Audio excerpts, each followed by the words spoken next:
I remember recently a consulting company had a couple of consultants. They were very high paid. They were in a big multinational company, and they were working on some really important digital projects.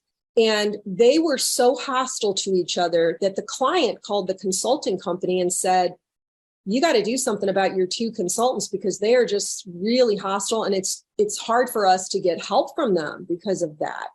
So they called me in to meet with these two consultants. And the first thing I said was, I want to first find out where you are with your trustworthiness. And of course, because they were unfamiliar with this, they immediately said, we don't want to do that. We just want to talk about the client that we're working with. And I said, no, we're starting here. So I said, on a scale of 1 to 10, I want you to write down individually what number you would give this, the quality of this relationship, explaining that a 10 is nothing unresolved. And, a 1 or 2 is like, it's almost hopeless.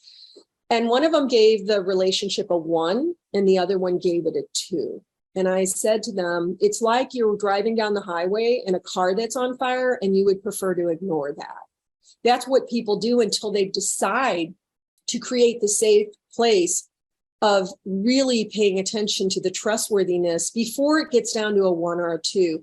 Because what happened with them, and it happens with everyone, is once you let it go all the way down to almost hopeless, one of them said, I'm only doing 1 of these things wrong, and the other person's doing 6 of these wrong. And the other person said, no, I'm only doing 2 things wrong, and he's doing 7 things wrong.